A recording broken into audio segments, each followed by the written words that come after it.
All right, welcome back. Welcome back. We are on XCSR Towson Student Radio, and this is Visionary Collectives. And today, y'all, we have a very special guest with us, straight from Micah. We have Laura. How you doing today? It's good. It's good. So, just tell them where they could, reach out to you on any platforms, anything. Okay, so right now I have two accounts. My personal account is Loki Loha, and I also have a website which is also connected to my art account, and that's Laura's Drum Shop. Laura's Drum Shop. All right, man. Check her out. Check her pieces out. Dope. So I want to start getting into your school experience. So you transferred from CSM and you went into Micah. Mm-hmm. So how was that? I guess that process.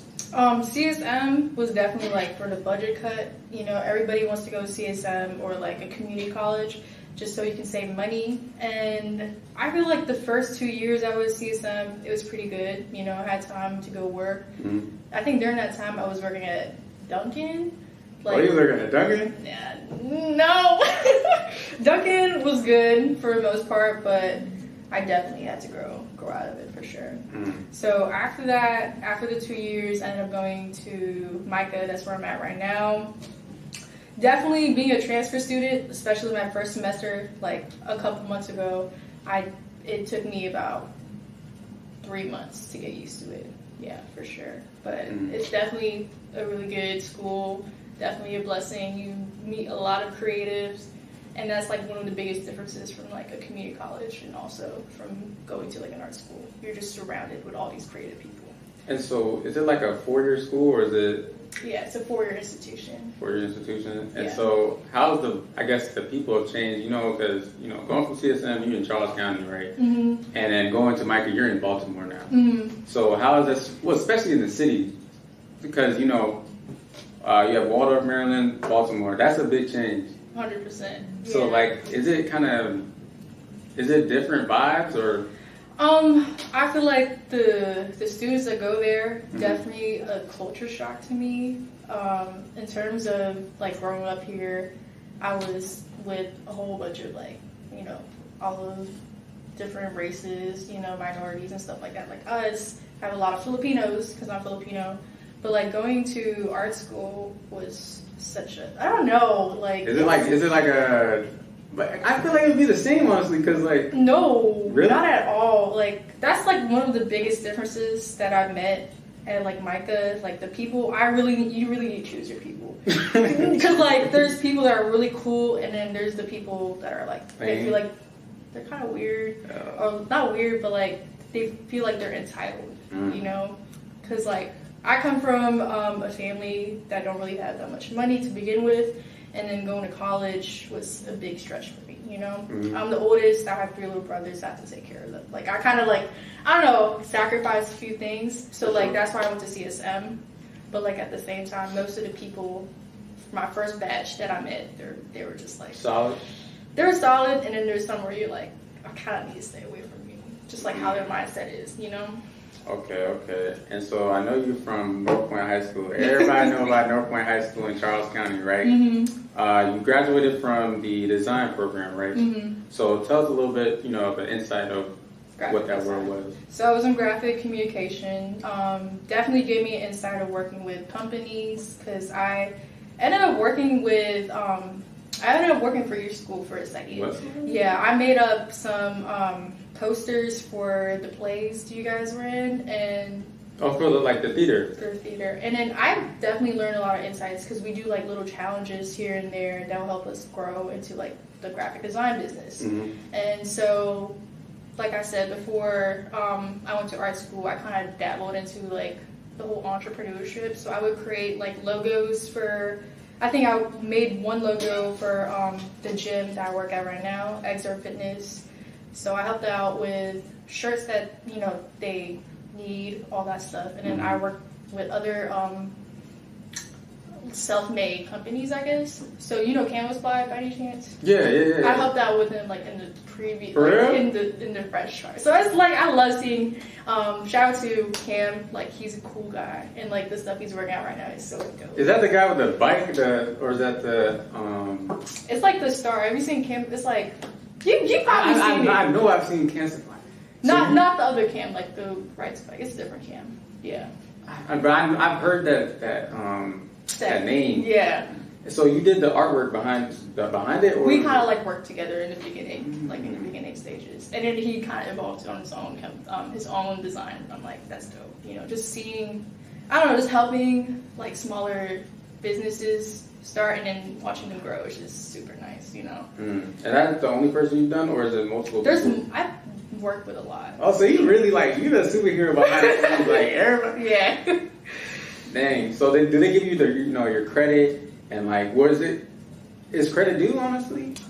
In the beginning stages, like I said, it was kind of just for fun. You know, I wasn't really, it wasn't really a thing. But yeah, graphic communication was a really, really solid like foundation for me to see if I want to like do that in the future in terms of like graphic design work or stuff like that. You know.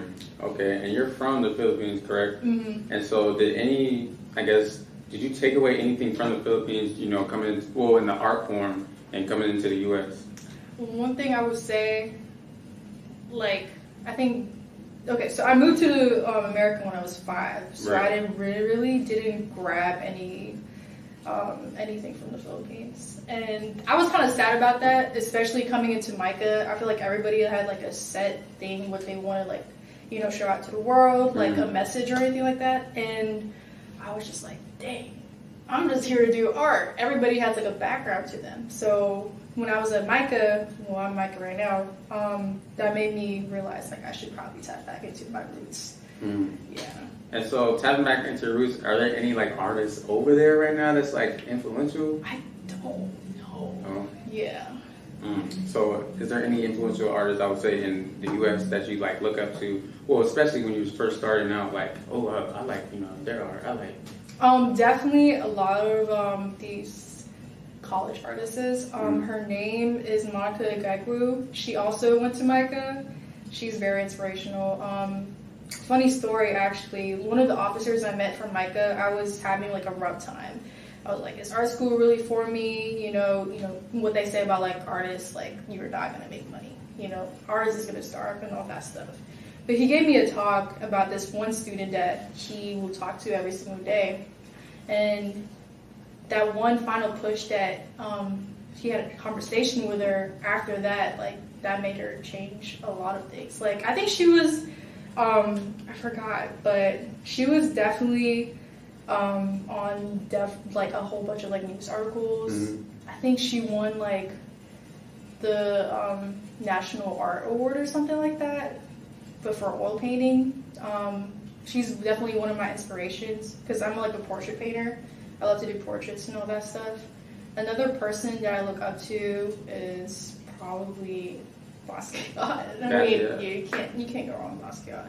And then a whole bunch of like Renaissance artists and all that stuff. But yeah. And so I know they have like a whole bunch of like different art mediums, right? So which one really speaks to you then? To me, that's still a question in mind because I'm a multidisciplinary like artist. I like to touch up into like different kind of mediums. I think my favorite form of art right now is definitely tattooing, but before that it'll be like painting, also like drawing or anything like that. But everything is like intertwined, Well, that's crazy. So you're saying like it's like multiple, but like, do you feel like you have to be set to just one, or is it just? That's like the biggest principle that I wish that I learned before, especially coming out of high school. People like expect you to have one set, like solid plan, like route, route or whatever. And I'm just like, we're still young. We like adapt to things that we see all the time. We're always influenced, especially like at our age. It's important to like dabble into like things that you want to try out. For sure. Like, for example, I never thought I'd be like cooking or baking anything like that. Just might as well try it, Okay. And so you started off from, not a young age in art, but like in high school is. And And I heard that this wasn't your first route. Your first route was going into college was like a business route. Yes. Correct. Yeah. So why business and then art? Like that's a whole 360.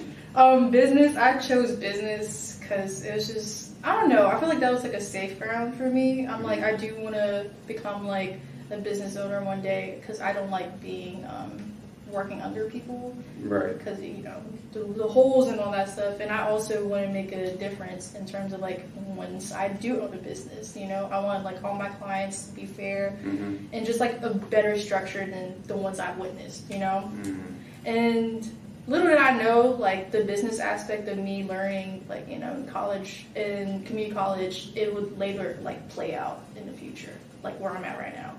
For example, like tattooing, I never thought I'd be tattooing at all.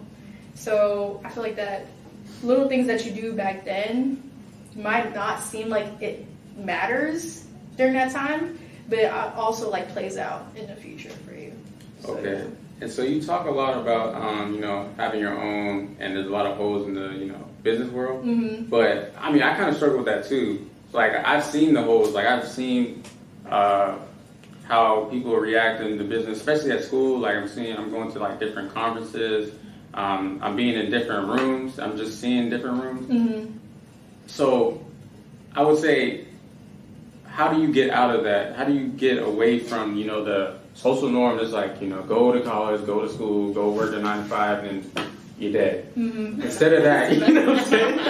Like instead of that, how do you take a whole like 270 and just go the other route and like just do whatever you want and like feel free? I feel like it just takes a lot from you. It just takes self-confidence and just like trusting the universe in a sense, Like there's so much life into this world. You never know when you're gonna beat it, like what you just said, So might as well just, don't care about everybody who's doing and just do you.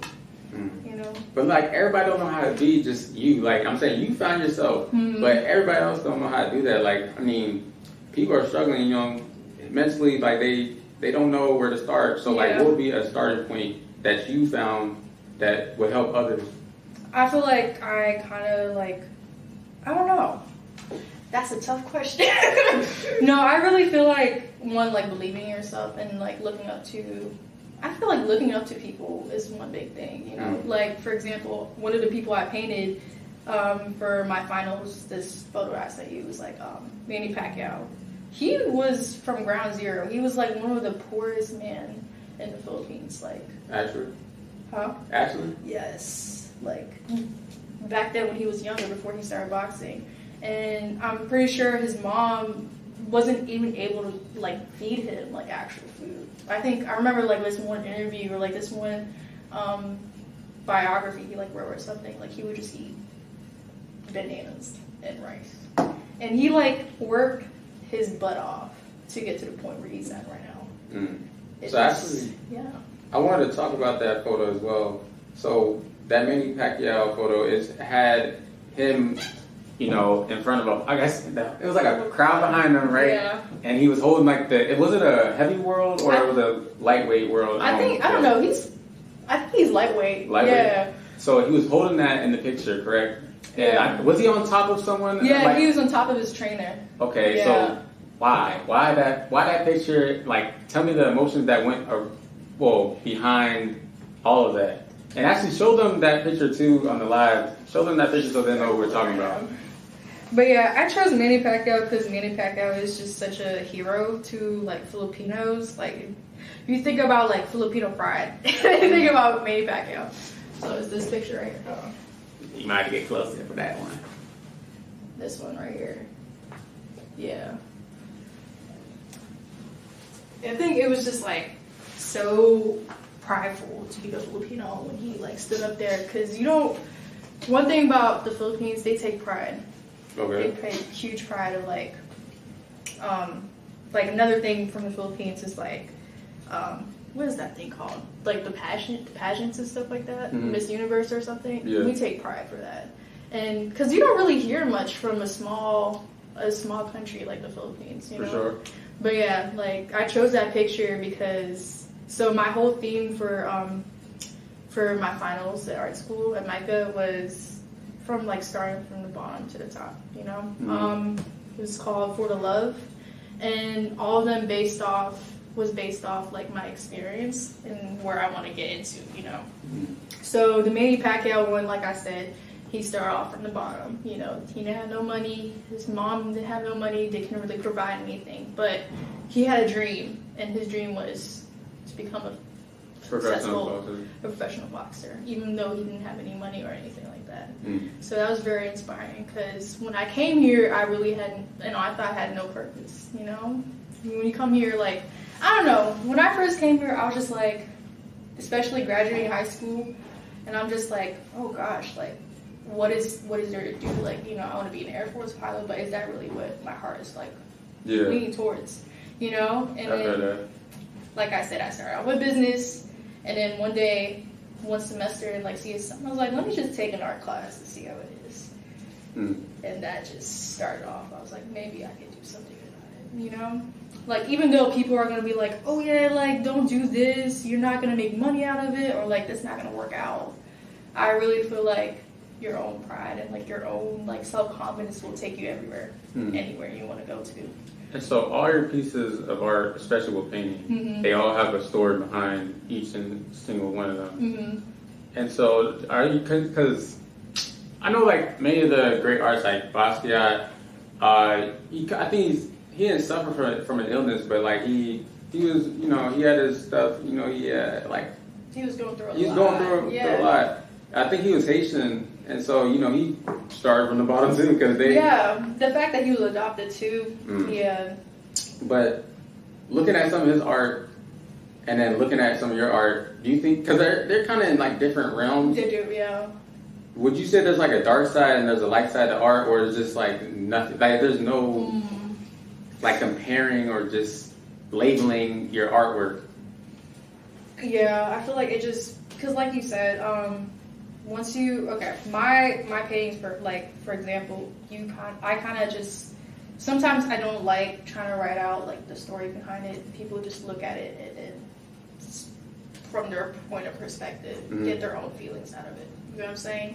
That's like a really tough question, because I've had questions about that to my professors, especially when it comes to like modern art. I don't know if you know Rothko by any chance. Rothko. I'll look him up, or her. I've never heard of it. What's it called? He has this painting. It was like, it's just, I don't know. My thing, I used to hate modern art because it's just very controversial. So there's a difference between art. So is there modern and what's the? There's different centuries. Like there's the Renaissance. There's modern art. So I don't know where we're at. I think we're still in modern art. Like I feel like different centuries. There's been like different.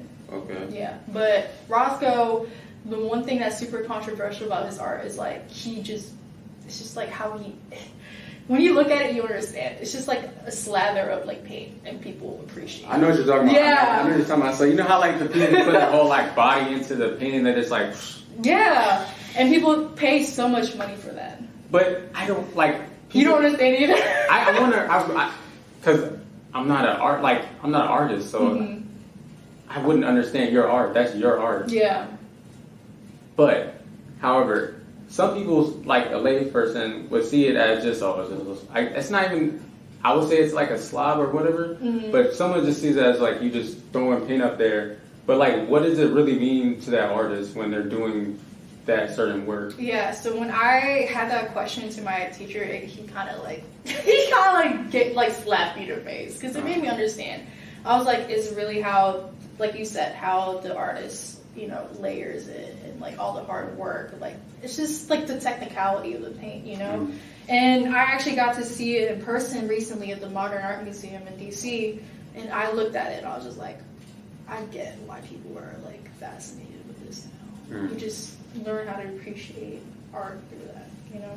And so with appreciating art, I know that people go and travel to different places, correct? So a hotspot, I would say, correct me if I'm wrong, but for art, especially with painting, would be like Japan, Italy, Germany, and then I'm trying to think of the last one.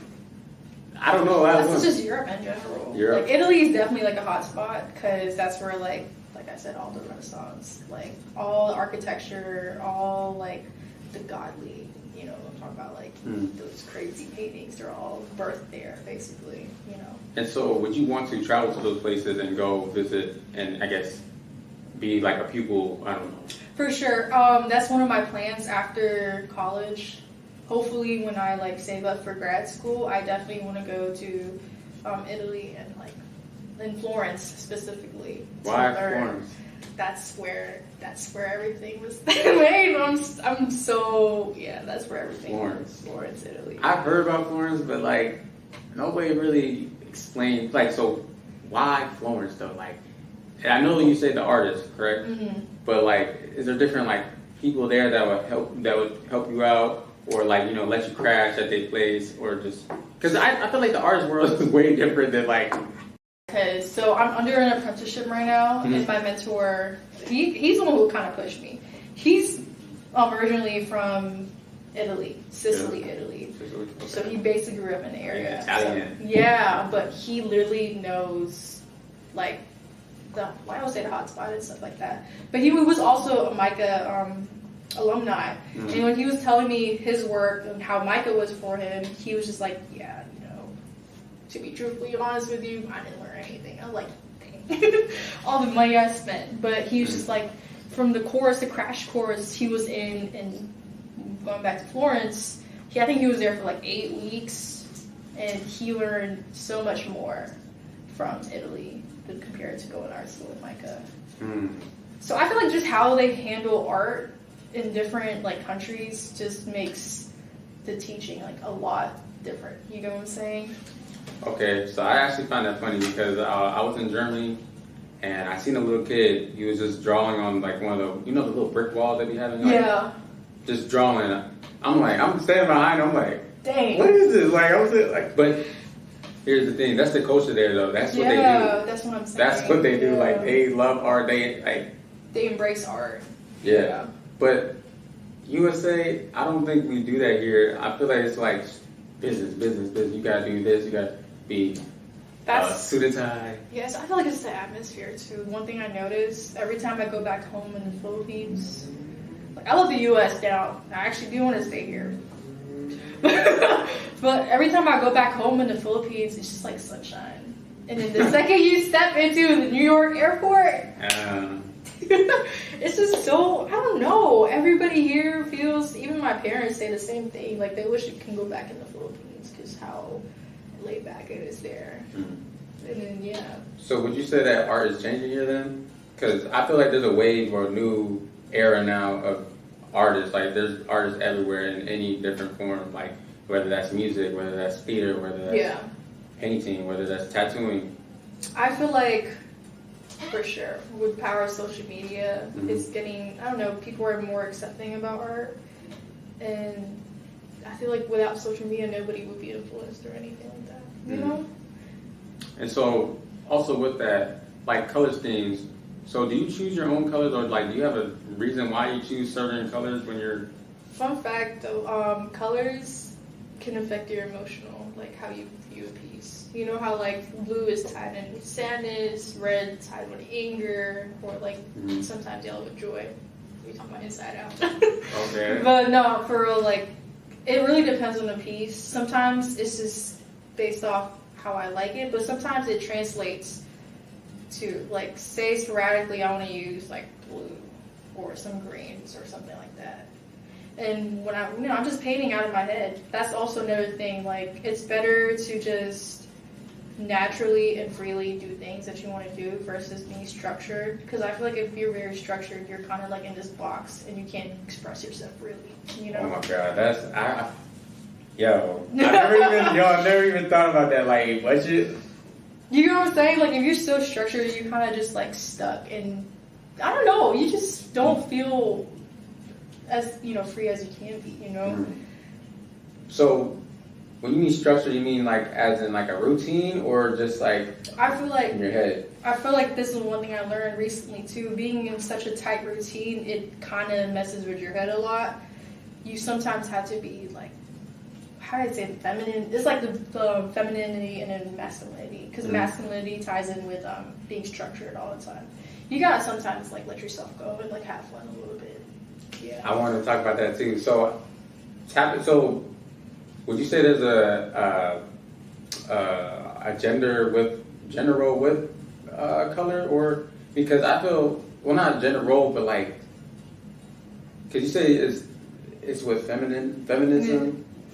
I don't. Feminism. Feminine versus masculine. So can anybody just tap into? Because like I feel like. Go ahead. So me as a man, right? I feel like I'm tapped into both. Like, I feel free. I feel like I could say whatever I want. I could do things how I want. I could move how I want. Would you say? And then if I was to go to be into the art realm, would that be considered? I guess like that's a good point. Like I said, you have to have like a good balance. I don't know, especially in this day of age, it's definitely more on, I don't know. You just got me. Dang.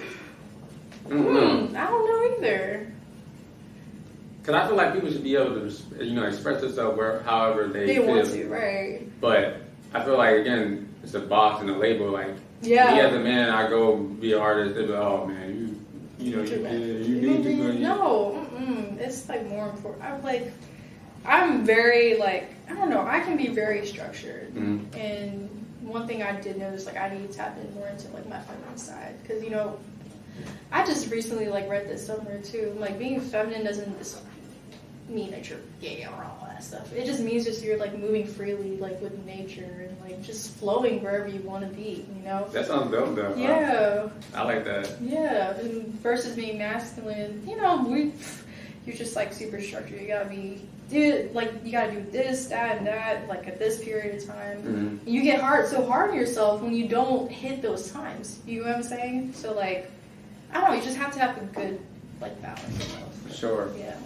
I also want to talk about your brand. So, being that you are an artist out of Maryland, and I wouldn't say you're just starting to come up, but you're starting to gain followers on Instagram. So how are you keeping this, I guess, up? Honestly, that's a good point. How I look at it now, like, I don't really like focus on the numbers. I just focus on like what I try to produce.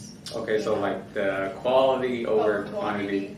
That's a motto that you guys should go into for sure. Yeah, because once you start like looking into the numbers, like especially for tattooing, like tattooing for me is just a hobby. It's not particularly something that I really wanted to tap into as like a job, and I enjoy it more than looking at it. Like, say that I do want to work it for a job, you kind of get tired of it. You get sick of it, So I kind of look at it as like, it's just a hobby. Like, I like making people happy. I like making people satisfied with, whatever they want. So like, it just ends out like that.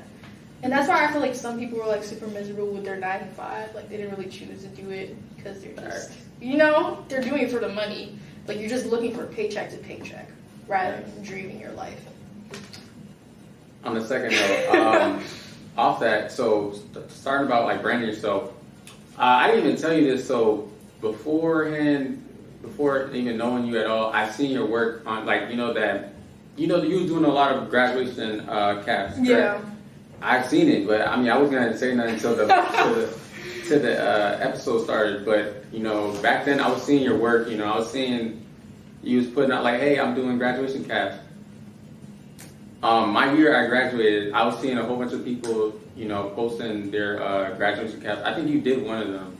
I don't know, I forgot who it was, but that doesn't even really matter. But the one you started off with, I don't know what year it was, but it was the Mac Miller one. Yeah, and I remember seeing that somewhere on someone's story. Yeah. So what went into you, creating art for people's graduation? Because I think that's the year where people started, express themselves too. So if it wasn't for my best friend Nadia, I did her graduation cap 2020. Then she wanted hers to be like Black Lives Matter because of all the stuff that happened in George Floyd. Just like, right. I feel like that just shows a message because granted, like, I wish they had a graduation. People would have saw it. I don't know, just a chance to express themselves on the cap just means a lot, especially like advocate for whatever is happening during that time, just a messed up time. And then obviously, like, I think when she said that, I was like, I kind of want to do that for my graduation cap too as well. And then once I started, you know, I just did it for myself until like people like reached out to me, like my friends, and you know, I started giving to them, and little did I know, like, people noticed it. And it just started to be like a yearly thing, you know? Like from 2021, people from 2022 were looking at their friends like, oh shoot, I kind of want one. Yeah. And it just started adding up to like year to year. I think the most graduation caps I did, that also sucked. The fact that I only had like a few days to do it. Right. I'm a workaholic. You gotta hustle somewhere. But I remember I only had like 4 days to do everybody's graduation cap. The most I did was probably like 30. I don't know how I did it, but I was not sleeping. 30? 30. You was balling, right? It was, I didn't charge it for a high amount of price either. Like, I wanted to be fair for everybody. People's ideas and designs were so cool. It made me think even more creatively. Because sometimes they give me this, like, they're like, oh, the description, what they wanted. And I'm like, how can I pull it off? Like, put my vision into it. So that kind of prepped me into, like, being in the art field. You know what I'm saying? So, yeah. I think this year I was surprised how many people, like, reached out to me still. And I'm like, oh, my gosh, it's still an ongoing thing that people have been seeing from previous years. And I've been out of high school for 3 years now. And people are still wanting their graduation caps. So people are telling people, so... But you're not even, like, promoting it. You're just, like... Yeah. That's dope. It's cool. And it made me realize, like, that's also another, what's it called? Another avenue of making profit out of doing art, you know? Okay. Yeah. Okay. You know, we're going to step aside for that art form. I want to really go into, you know, the tattooing and let's talk about that a little bit. So... you know, you've been real, like, there's a lot of buzz around your tattooing right now. I've seen quite a few artworks from, you know, my friends, and a lot of people are liking them right now, especially because you're, like, kind of like the biggest in the area, I would say. So, how does that, how does that feel, you know, is it, like, pressure? Not necessarily. It just feels, I don't know, it feels warm. Like, it's very warm. You know, I don't see any other tattoo artists as competition to me. They're just like good friends, in my opinion. That's also one thing I didn't really mention in art school. I thought there was going to be competition all over the place. It's like, who's the best artist that can be in this specific school? No, everybody's just like super warming and loving and all that stuff, you know? The whole art competition or whatever, that should be taken out on everybody's vocabulary. And nobody should ever think that their business or whatever they're doing should be a competition, you know? That's just, I don't know, I don't want to be involved in that, to be honest. So would you say that you, so it's like I said, it's a whole nother world, you know, people are very warming in that world. They're all like, helping each other out. Yeah. You know, hey, I see this a new idea from this, you know, this lady. Yeah. There's so many questions that go through my mind. No, go ahead, man. My friend just got a tattoo yesterday, and so he had a design laid out, but like the tattoo artist kind of like switched it up a little bit, like tweaked it, like put it. Yeah. So, does usually tattoo artists like go? Well, they do that, or like, do they like? Because I mean, he liked it, but do they like kind of put their own twist to it? Yeah. So before, this is one of the tips that I would give you. Like before going into like a tattoo artist, like even though like they might be your good mans or whatever, you really have to look into what they're specialized in. Because sometimes like some people come up to me and they want like the full realism sleeve. I heard someone say that you don't do sleeves. No, I would like in the future, but definitely not my specialty. Yeah, but you really gotta look into your artist because, like I said, like some tattoo artists like specialize into fine line, which I do, And also some people specialize in gray work, which I don't do, so like realism and all that stuff. Can you explain what fine line is? Fine line is definitely like those illustrations are like super thin in line, not as bold as you think. Like this is a good example right here. This is fine line work. Okay. And then one right here from my good man's Reek. He's one of my like favorite artists. This is Japanese neo-trad type of style. Okay. So you definitely gotta look into like what they're specialized in. And so how's the vibes? Like how do you, I guess, what is the preparation? That's what I'll say. Like when you go into like when you're doing a piece for someone, correct? So like, are you like prepping them by like talking to them, you know, making them feel, you know, warm and welcome, just like how the artwork is, and just, I guess, just sitting them down, like, yeah, just go through the prep. I just want to see how the prep would work. Okay, so first I will let them like, we'll have like a small consultation, and then we'll talk about like the design they want, right? And then after that, it's just based off how you present yourself the first time. You know, not many tattoo artists are willing to talk during the progress of tattooing. That's like one of the hardest things I had to like wrap my head around, because I want my client to be as comfortable as possible, you know? Okay. I remember like when I first started tattooing, I would like strictly just look at the tattoo and like not talk to anybody, because like, you know, once you're like tattooing, your mind just go like you're just zoned in, like you can't really talk. But I ended up building that ability that I'll be able to like give whole therapy sessions to everybody. We like whole conversations. And especially like first timers, they love going to me because like I talk them through it. Like the second the tattoo is done, they're like, oh, I didn't even know this hurt that much, because the whole entire time we're talking, you know. So just like getting them as comfortable as possible for sure. Okay. And like every person that come to me, I'm like, you guys, like I'm like your sister, or I'm like your big sister, you know. So yeah. Pain. I know a lot of people. You know, I know a lot of people when they. I know there's certain pain areas on your body where, you know, it hurts the most, especially for a tattoo. Yeah. And so, like, the needles that you use, is there different type of needles that you use? Yeah, so it goes from, there's like, so there's one for strictly just coloring the, you know, the black work or whatever. And there's the one that I do, it's just like straight lines. There's like, okay, one thing that I like made it easier for me to look at like needles are like just like paintbrushes. Hey, that's true. That's so good. I like that. They are. So like the thinner it is, it's like the round, thin line, the thin, you know, brushes. But yeah, like I said, the bigger the brush, the paint tolerance is gonna go up for sure. The pain. So when you're going through it with the paintbrushes, so like, how do I like kind of help people ease up from it? Yeah. I kind of tell them. So like I start off with like one small line.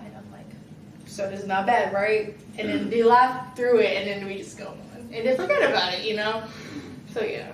So, like, because I've never had a tattoo before, so I don't know, you know, the experience, but, so, is it like a numbing sensation when you're going through the tat, when you're like, needles going? I would say that, yeah. It would, like, first couple minutes, obviously, is going to bite a little bit, but also, like, the more detailed your design is, the harder it's going to be, like, for sure. But it's going to definitely bite a little bit in the beginning, and then you just get used to the numbness of it. But, like, think of it like you're, like a cat, like, scratching you. Do you have a scratch? Oh, I have a scratch. Do you have a cat? No, I don't. Do you have a dog? No. I don't have none. Have you ever been chased by a dog? I got scratched by a dog. You know, I've got scratched by a cat, too, but... Definitely that type of feeling, or, like, imagine you like scrape your knee. That's probably like, but like after that, you can just get used to it for sure. And so like, again, the vibes. Like, do you like? Is there like? Do you have a shop, or is it in your? It's in my basement. Got you. Yeah, but it's like it's turned into like a little small tattoo studio for sure. And so is it like dim in there, or like what's like? Show me like how. Okay. So you go down the steps. The table is right there on your left, and then there's like two lights that's kind of like spotlighting where the tattoo is gonna be like. And then I just have like my paintings all around the place. I have like two couches. Like one of the couches has like big Pokemon plushies. Just like, you know, just make everybody comfortable. Like this is their house too, you know. I got inspiration from one of my friend's tattoo artists. Like the second we went downstairs, I'm like, oh my god, this does not look like a tattoo shop. Another thing, I feel like going to a tattoo shop versus like a studio, like your own studio. I feel like tattoo shop is like, I don't know, you can Businessy? that businessy, not really businessy, but it's just like it screams like you're gonna get hurt. You know what I'm saying? And like one thing I noticed from shops too, like all like. I don't think there's really a separate, like, not a separator. Well, a separator, like, privacy from all of the other artists, you know? Okay. Versus you in a studio, on your own, like, private studio, you're basically comfortable in your own place, you know? Oh, talking about comfortability, so do you feel like you have to work, well, again, with the shop and then being solo dolo? So is it like two different realms, honestly, and like especially what you're doing right now with as a hobby? Probably. Would you like going through the solo route or? That's the shop route. I have thought about going to a shop so I can gain more knowledge how it is. But like at the same time, I feel more comfortable being on my own because I attract like certain clients like that I attract, you know what I'm saying? Like going to like a tattoo shop, what I heard is that you just get random clients, which is also a plus maybe. But sometimes you just get handed all these designs you don't want to do, and you're just against your own will, basically. Okay. And then last, I know your three main things are what? So painting, tattooing, and fibers, right? Yeah. That last one. So what is fibers? Fibers is basically like clothing and fashion. Also like making your own textiles, like shirts, designs. So would you say, so what about it do you like in fibers? Like, do you like the design part or like? Basically the design part for sure, and just like being able to make your own clothes is definitely like how certain, certain cultures like Japanese fashion and all that stuff. You can't really get that into America. Or like it's different. Different cultures have different fashion sets. You know, I do want to tap into like my own fashion brand soon. Soon. But yeah, definitely tapping into that is like I said, like art can be in all these different forms that you can tap into. Like I've never thought I'd be doing that as well, but I'm interested in fashion, so might as well make it. You know what I'm saying? And so do you just go, do you have any thoughts behind these when you like just go into doing, like you just do it? Just do it. See if people mess with it, they mess with it, But well, what if they don't though? If they don't, then that's on them, You just, I don't know, do anything to make yourself happy. Okay. Dang, that's dope. So how has actually been networking, with art? So like, I know that you, after every single, like, I guess, piece you've done, I see that you like put a little ad at the in the post, right? Like you like, hey, I just did blah, blah, blah. So why do you do that? Like you said, networking for sure, and then to also sharing love to whoever I did my tattoo to. One thing I would say though, it's definitely like with the whole networking thing in the art industry, you definitely need to find your ways, and you definitely need to find your own confidence in terms of like showing up to like events, meeting new people, because it's definitely nerve-wracking at first, like being a new artist, like a baby artist. My first event was from Halia, one of my good friends. Great person, great artist, great networking, like just like bring all the DMV artists all together, like communities. Just so grateful for her. Like I remember my first time with her, I definitely was super nervous because I've never been around all these like creative people. And I still had that mindset where like, oh, this is like a competition, don't ever think like that. Like just vibe. Just vibe. Really. Yeah, just vibe. And so after that, all the connections you made, they're just gonna like pass your name around, Once you make that big step, the rest, everybody's gonna bring you like family. Everybody's gonna like basically like feed you. You know what I'm saying? Yeah. And so what has been your favorite event, well, networking event you've been to? Definitely my recent one, at Micah. Yeah, Micah. I mean, that's part of the reason why I went to Micah is for networking and getting deeper and closer into the art field, you know? It's definitely harder if you're not as sociable or as like out to the community. Like outgoing? Very outgoing person, no. Yeah, that's definitely like on the harder. It's very hard, yeah. Yeah, but yeah, like I said, just like showcasing my art and getting to talk about it, like you just bring a lot of people to you. And especially at Micah, so like what has been, because you know everybody always shows their, you know, their tribulations or their wins or whatever, but nobody really, you know, shows the trials. So what trials have you had at Micah or just in general in your multidisciplinary, you know, art? Definitely this one class. It was the class where I had my final show and had all my paintings. Everybody in that class was like amazing, and like I said, you gotta build your own confidence. And coming from a community college and going straight to art school, it's definitely been different because you're surrounded with all these people who went to art school since they were like in high school and middle school. So you're basically thrown in that field. Like in my mindset when I first went to Micah, like I gotta swim. I gotta make sure I swim and like get to the top. But there really isn't a top. It's about making yourself unique and also making yourself like confident and bringing your work into the table, you know? Okay. Yeah. So that was definitely the hardest part for me, just realizing like, dang, I have my own personality, I have my own brand, I have to make my own like person, you know what I'm saying? Yeah. And so if you had like any advice for anybody that, you know, that's going out there, especially that wants to get into the art world or just mentally they're not like, you know, they're like, oh, I don't know, they're in their head.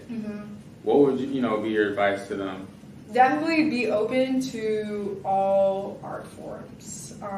Be open for change. I think everybody's main focus right now is trying to find their style, but also be like open to learning every different artist style. You know what I'm saying? Because like I don't think one of my mentor, the biggest thing he told me is that just be open to learning for sure, and also be open to any other thing because you never know where you're going to land. Like right now, I may not be a tattoo artist. You know, next thing you know, I might be like, I don't know, selling clothes in a fashion show or anything like that. Just be open to change and don't basically just keep flowing, honestly, you know? Hey, man, y'all hear it here, man. Keep flying from Laura, man. Hey, so this is Visionary Collectives, and we are on FTSR Towson Student Radio, and this is your host, Jalen, signing out. Thank you, Laura, for being on this special episode. You know, I really appreciate you, coming on here, telling everybody about your work, and just giving advice to the art world.